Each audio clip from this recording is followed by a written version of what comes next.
প্রিয় দর্শক, দেশ ও দেশের বাইরে থেকে এই মুহূর্তে যারা আমাকে দেখছেন এবং যারা আমার কথাগুলো শুনছেন, সবাইকে আমার সালাম। আসসালামু আলাইকুম রহমতুল্লাহ। গত পর্বে আমি মাসুদ ল এডুকেশন সেন্টার নামে যে আমার যে চ্যানেলটি রয়েছে এবং সেখানে আমি একটি ক্লিপস পাঠিয়েছিলাম। আমি ইন্ট্রোডাক্টরি অফ লস এবং সম্পর্কে এবং সেখানে প্রিফেস আমি বলেছিলাম, সেখানে ভূমিকা স্বরূপ কিছু কথাও রেখেছিলাম। তো আজকে সেই বিষয়টা নিয়েই আজকে মূল যাত্রা। তো সেখানে আমি আজকে আমার পার্ট এবং এভিডেন্স অ্যাক্টের এই পার্ট 1 নিয়ে আলোচনা করব। তার আগে আমি একটু কথা বলে রাখি, সেটা হচ্ছে যে আমাদের বার কাউন্সিলের থেকে পরীক্ষা এক্সামিনেশন দিতে গেলে বার কাউন্সিলের, তো সেখানে 7টি বই নিয়ে আমাদেরকে পড়ালেখা করতে হয়। তো সেখানে এমসিকিউ কিংবা রিটেন কিংবা ভাইবার জন্য, তো সেক্ষেত্রে এখানে 7টি বই নিয়েই আমি পর্যায়ক্রমে আলোচনা করবো, কেননা সেখানে যেন ভালো কিছু করা যায় কিংবা গেইন করা যায়। তো আমরা করোনা ভাইরাসের কারণে আমরা বিভিন্ন শিক্ষা প্রতিষ্ঠান থেকে আমরা নিজেরা বঞ্চিত আছি এবং সেখানে পাঠদান করতে পারছে না বা তারা শিক্ষকরা দিতে পারছেন না, এবং যার কারণেই আমি নিজে একটু এই পাঠদানটা আমার করার ইচ্ছা জেগেছে, বিধায় আমি এখানে এই চ্যানেলটি খুলেছি। তো আশা করি সবাই উপকৃত হবে। তো আজকে মূল বিষয়টা হলো যে এই 7টি বইয়ের মধ্যে যে বইগুলো রয়েছে তার মধ্যে হচ্ছে the evidence act 1872, the code of criminal procedure, the code of civil procedure, the specific relief act, the limitation act, the law practitioners and bar council order. এই 7টি বই আমাদেরকে পড়তে হবে এই পরীক্ষাগুলোতে গেইন করার জন্য। তো সুপ্রিয় দর্শক, আমি নিজে একটা ডিসকভার করেছি, একটা বিষয় নিয়ে আমি চিন্তা ভাবনা করেছি যে 7টি বই নামগুলো মনে রাখা একটু কষ্ট হয়ে যায়, এই জন্য আমি এটা নাম দিয়েছি এবং নিজে থেকে এটা তৈরি করেছি। তা হচ্ছে বাদশাহ দেতাশু। তার মানে হলো যে বাতে হচ্ছে বাংলাদেশ বার কাউন্সিল, দতে হচ্ছে দ্বন্দ্ববিধি এবং সাথে হচ্ছে সাক্ষ্য আইন এবং দেতে হচ্ছে দেওয়ানি কার্যবিধি, তাতে হচ্ছে তামাদি আইন, সুতে হচ্ছে সুনির্দিষ্ট প্রতিক্রিয়ার আইন এবং সাথে একটু যোগ করে নিতে হবে ফৌ দিলে এখানে হয় হচ্ছে ফৌজদারি কার্যবিধি। তো এটি আপনারা সামনে কিংবা পিছনে যোগ করে নেবেন। তো আশা করি এটা আপনাদেরকে মনে রাখবে বা মনে থাকবে বলে আমি মনে করছি। তো সুপ্রিয় দর্শক, আমরা চলে যাচ্ছি এবং মূল পর্যায়ে। তো আজকে আমি যে পর্যায়ক্রমে যে আইনের বিষয়গুলো নিয়ে আলোচনা করব তা হলো সাক্ষ্য আইন। সাক্ষ্য আইনটা আমরা এটা দেখব যে সাক্ষ্য আইনের উদ্দেশ্যটা কি, এটা অবজেক্টটা কি, what are the object for the evidence law. তো সেখানে আমরা দেখবো যে the object of the civil proceeding and in the determination of rights and liabilities of the parties to a suit, as well as the object of the criminal proceeding, and on the other hand, the determination of the wrong or crime, and punishing the offender. তো এখানে আমরা জানলাম যে এটা দুটা উদ্দেশ্য হলো কি, যে কোনো সিভিল প্রসিডিং এর ক্ষেত্রে রাইটস এন্ড লাইবিলিটিস এখানে রয়েছে, এবং অপরদিকে আমরা কি দেখব যে ক্রিমিনাল প্রসিডিং এর ক্ষেত্রে এটা কি হয়, সেখানে রং এবং ক্রাইম এবং এই দুটা বিষয় নিয়ে এবং এর উদ্দেশ্য হয়। এটাকে কোনো যখন এটাকে জাজ করা হবে, যখন এটাকে বিচারক এবং বিচার প্রক্রিয়াধীন নিয়ে যাবে, তখন এটাকে একটা অফেন্ডার কেস বা শাস্তি দেবে কিংবা সেখান থেকে অ্যাকুইন্টাল পাবে কিংবা খালাস পাবে, এটা একটা উদ্দেশ্য রয়েছে এখানে এভিডেন্স অ্যাক্টের। সেক্ষেত্রে আমাদের মানে some questions for the students are studying of the law of evidence. আমরা এটা কোন স্টুডেন্টরা এটা কেন পড়বে, সেখানে the students studying the law of evidence must be courteous, and there are some the important terms, and as well as in the law of evidence which are the very technical and nature of the invariably different, and it's the document of proof and disproving and testify and veracity and etc and so on. So এখানে আমরা দেখলাম যে ছাত্ররা কেন করবে, এটাকে proving এর ক্ষেত্রে দরকার আছে এবং এটা ডিসপ্রুভিং এর ক্ষেত্রে মিথ্যা প্রমাণিত ক্ষেত্রে প্রয়োজন আছে, এটা টেস্টিফাই করার জন্য কিংবা ভেরিসিটি বা ভেরিফাই করার জন্য এটা অত্যন্ত গুরুত্বপূর্ণ বলে এই আইন এবং এই আইনে প্রয়োজনীয়তা বোধ বলে মনে হয়, কেননা এখানে এই বিষয়গুলোকে নিয়ে এই আইনে আলোচিত হয়েছে এবং আলোচনা করা হয়েছে। তো এখানে আমরা আরেকটি বিষয় নিয়ে আলোচনা করব যে এই লড়াইটা কিন্তু প্রত্যেকটা ক্ষেত্রে একটা প্রসিডিং রয়েছে বা কোনো একটা ফর্মুলা রয়েছে। তো সেখানে কিন্তু সেটা কিরকম ধরনের, the law of evidence of stages of the proceeding. তো সেখানে আমরা যদি এটা দেখতে চাই, তো সেখানে এরকম একটা বিষয় আছে যে প্রত্যেকটা আইনের ক্ষেত্রে যদি কোনো প্রসিডিউর ফলো করা হয়, তো সেখানে first I can we have behind the some of the proceeding. তো সেখানে আমাদেরকে এটা দেখতে হবে, যেমন প্রি প্রসিডিং আছে এবং প্রি প্রসিডিং এর মধ্যে রয়েছে যেমন পুলিশ ইনভেস্টিগেশন কিংবা পুলিশ, এখানে একটা ফাংশন রয়েছে। আবার এফআইআর রয়েছে, সিজার লিস্ট রয়েছে, চার্জশিট রয়েছে, তারপর কোর্ট প্রসিডিং রয়েছে সেখানে, তারপর প্রি পোস্টাল রয়েছে সেখানে, প্রোবেশন কিংবা কোনো অ্যাকুইন্টাল, বিভিন্ন different categories are the category that follows by the evidence law for when the execution for any enforceable by law any court in any or justice for this law of evidence. So এখানে আমরা বললাম যে কোনো এই আইনের মাধ্যমে, এই সাক্ষ্য আইনের মাধ্যমে কোনো বিচার কার্য পরিচালনা করতে গেলে সত্য ভুল মিথ্যা প্রমাণিত যেটাই করি না কেন, সেটা কিন্তু এক পর্যায়ে শেষের দিকে এটা জাজমেন্টরা এটাকে মানে রায় দিয়ে থাকেন, সত্য কিংবা মিথ্যা কিংবা কোনো খালাস পর্বে কিংবা কোনো মিথ্যা প্রমাণিত বা সত্য প্রমাণিতর ক্ষেত্রে এটা ব্যবহৃত হয়ে থাকে। আর এটা একটা প্রসিডিং কিন্তু। তো আমরা আরেকটি বিষয় এখানে যেটা না জানলেই নয়, আমি এটা ফ্রি ফেস নিয়ে কথা বলছি। তো সেটা হচ্ছে যে আমাদের এই 7টি লয়ের মধ্যে এবং 6টি লই হচ্ছে প্রসিডিং এর ক্ষেত্রে, যেমন দুটি ক্যাটাগরি রয়েছে, two stage of the laws. So এখানে কিরকম সেটা, এটা হচ্ছে প্রসিডিউরাল ল অ্যান্ড সাবস্ট্যান্টিভ ল।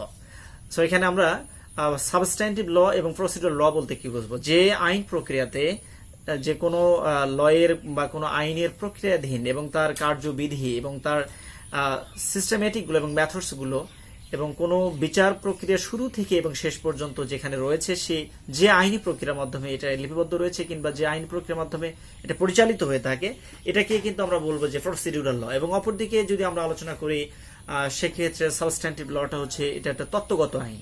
এটা আমরা কি বলবো, সাবস্ট্যান্টিভ লটা হলো এরকম ধরনের আইন যে আইনে সেখানে কোনো কিছু অর্পণ, কোনো অধিকারটাকে বা কোনো সংজ্ঞায়িত করে, সেখানে কোনো পানিশমেন্টকে সংজ্ঞায়িত করে, এটা কিন্তু সাবস্ট্যান্টিভ ল। সো এখানে আমরা যে এভিডেন্স নিয়ে কথা বলছি, এভিডেন্সটা কিন্তু এটা প্রসিডিউরাল ল এখানে। তো প্রসিডিউরাল ল সম্পর্কে কিন্তু আমরা যথেষ্ট জেনেছি। তো সে বিষয়ে এখন আমরা শর্ট টাইটেল নিয়ে আলোচনা করব এখানে। তো শর্ট টাইটেলটা হলো এরকম যে প্রিলিমিনারি যেটাকে যদি বলি, এটা চ্যাপ্টার 1 সেকশন 1 যেটা বলা হয়েছে যে this called maybe evidence act and 872। এটা আমরা কি প্রথমত কি বলতে পারি এটাকে, যে এটি হচ্ছে সাক্ষ্য আইন 1872 সালে একটা আইন। তো এখন আমরা দেখবো এটা এক্সটেন্ডেড হবে, মানে এটা এক্সটেন্ড কি হবে, কতদূর পর্যন্ত এটা এক্সিকিউট করা হবে, এটা কার্যকর হবে বা এক্সিকিউশন হবে কিভাবে। তো এটা আমরা কি বলতে পারি যে it extend to the whole of Bangladesh and applies to all judicial proceeding in the before of court and includings and courts and martial other than the court of the martial and convent under the Army Act 1952, the Naval Discipline Ordinance 1961, or the Air Force Discipline Act 1953, but the affidavit presented and for any court or officer are not proceedings for before an arbitrator. তো আমরা এখানে এটা বুঝলাম যে আমাদের এই extend হবে সারা বাংলাদেশে। তবে একটি কথা রয়েছে, এটা মার্শালের ক্ষেত্রে প্রয়োজন হবে। তবে যদি এই মার্শালটা যদি আর্মি অ্যাক্টের ক্ষেত্রে কিংবা কোনো নেভাল বা নেভি ডিসিপ্লিনের ক্ষেত্রে কিংবা কোনো এয়ারফোর্সের ক্ষেত্রে কিন্তু যদি কোনো ল এদের থেকে থাকে, যেটা ল রয়েছে আমরা দেখেছি এখানে আমরা বলেছি, তো সেক্ষেত্রে কিন্তু প্রযোজ্য হবে না।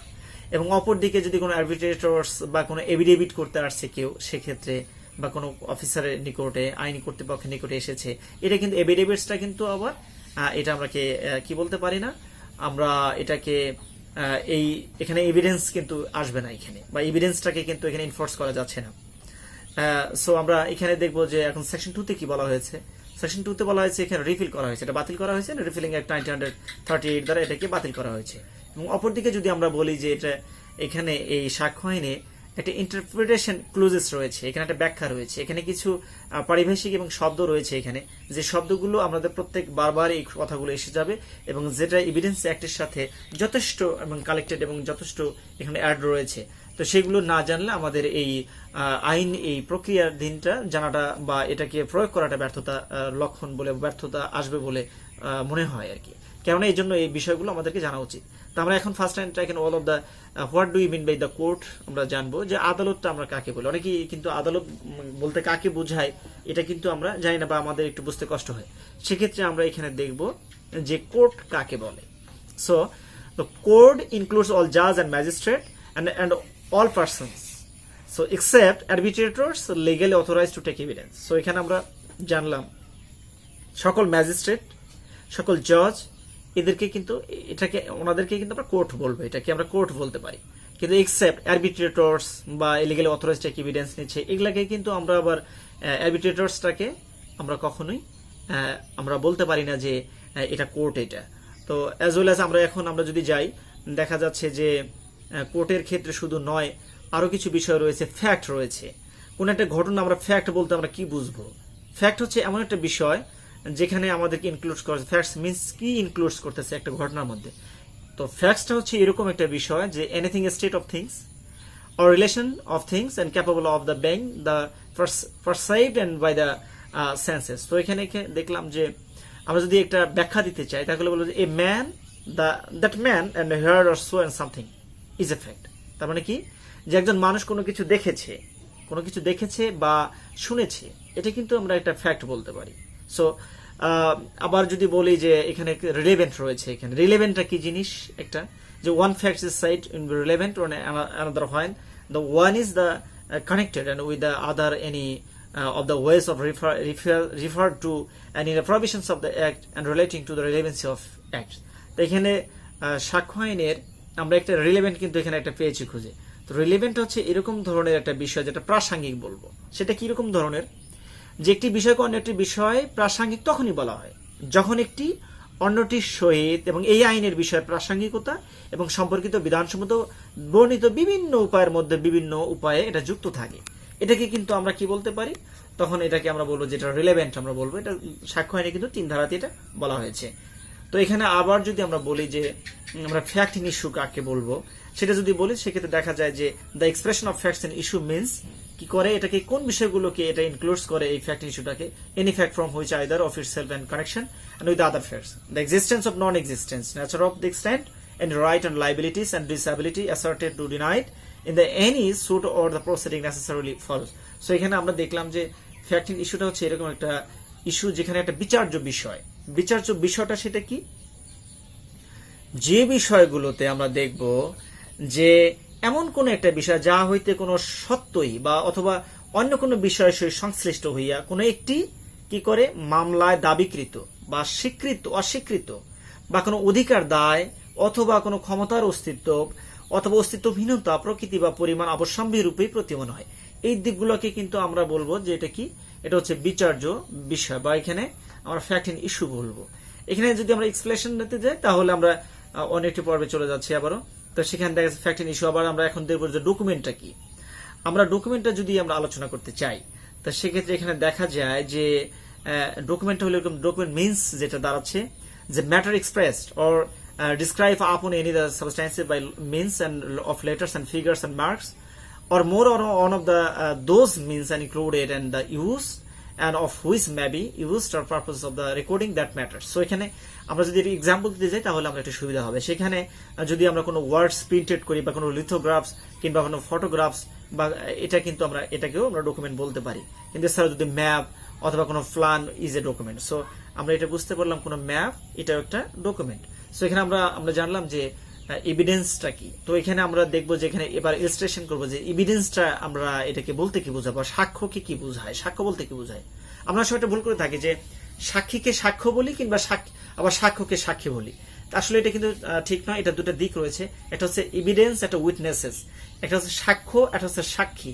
তো উইটনেসেস আর হচ্ছে এভিডেন্স এটা কিন্তু আসলে এক জিনিস নয়। সো এখানে আমরা সেই এভিডেন্স নিয়ে কথা বলবো। All statements which are court permits to records to be makes and before it and it by witnesses. So and its relation matters of facts and under the inquiry. So এখানে আমরা দেখলাম যে আবার অন্যদিকে যেটা বোঝাচ্ছে যে all documents produced are for the inspection of the court. So such documents are called in the documentary evidence. So এখানে আমরা আবার যখন এটা ভিতরে এক জায়গায় কথা আলোচনা করা হয়েছে, তো সেখানে আমরা যদি এভিডেন্সটাকে নিয়ে কথা বলি সেখানে কিন্তু দুটি প্রকার হয়ে থাকে। একটা হচ্ছে ডকুমেন্টারি এভিডেন্স, একটা হচ্ছে ওরাল এভিডেন্স। তো এখানে আমরা কিন্তু অলরেডি ডকুমেন্টস এভিডেন্স আমরা পেয়েছি, ওরাল এভিডেন্স কিন্তু আমরা সামনে এগিয়ে যখন যাব সামনে অন্যান্য সেকশনগুলো তখন সেখানে আলোচনা করা হয়েছে, আমরা সেটা পরে দেখবো। এখন আমরা যে মূল পর্বে যাচ্ছি তা হচ্ছে এখানে প্রুফ আমরা কাকে বলবো। A fact is used to prove then when is the concerning and as well as the matters of before it and court believes or to exist. So এখানে আমরা দেখলাম যে প্রমাণিত কাকে বলবো। এখানে প্রমাণিত করতে গেলে আবার তিনটে দিক রয়েছে, একটা প্রুফ, একটা ডিসপ্রুভ, একটা হচ্ছে নট প্রুফ। প্রমাণিত হচ্ছে এরকম যেটা সত্য কিংবা মিথ্যা, সেই দুটি আলোচ্য বিষয়ের মধ্যে যখন দেখা যাবে যে এই প্রমাণিতটা হবে কিভাবে, কোনটা সত্য কোনটা মিথ্যা, সত্যটা সত্য বলে প্রমাণিত হয় কিংবা মিথ্যাটা মিথ্যা বলে প্রমাণিত। অপরদিকে যদি আমরা বলি যে এটাকে ডিসপ্রুভ কাকে বলবো, যখন এটা সত্য এবং মিথ্যা কিন্তু দেখা যাচ্ছে যে এখানে সার্বিক পরিস্থিতি সিজার লিস্ট এবং সেখানে চার্জশিট এবং সমস্ত রিপোর্ট এবং তদন্ত সাপেক্ষে দেখা যাচ্ছে বা জাজমেন্ট যেটা দিয়েছে, রায় দিয়েছে, সেখানে যদি সেটা এমনটা হয় যে এটাকে মিথ্যা বলে প্রমাণিত হয়েছে বা এটাকে আসলে মিথ্যা ছিল মিথ্যা বলেই প্রমাণিত হয়েছে, এটাকে কিন্তু আমরা তখন বলবো যে এটাকে ডিসপ্রুভ করা হয়েছে।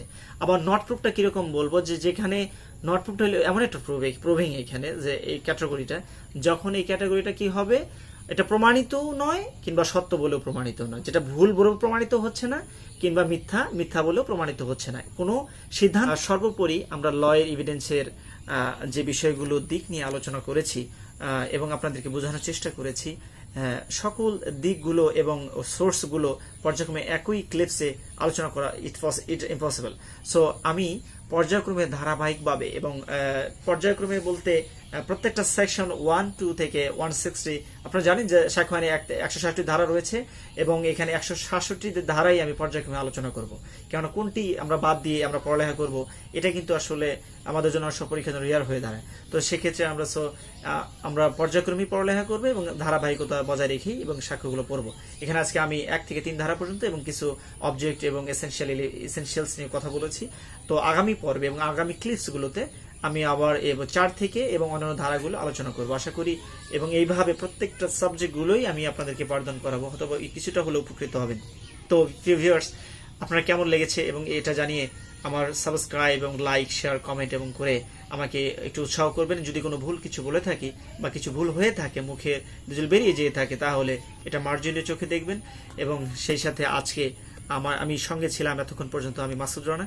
তো আশা করি আপনাদের এই শেয়ার কমেন্টসের প্রত্যাশায় আমি রইলাম এবং আপনাদের মতামত এবং জানিয়ে আমি আজ পর্যন্তই আমি আজকে শেষ করছি এবং আবারও আগামী নতুন ক্লিপস নিয়ে এবং কথা বলবো। সবাইকে আমার সালাম, আসসালামু আলাইকুম রহমতুল্লাহ।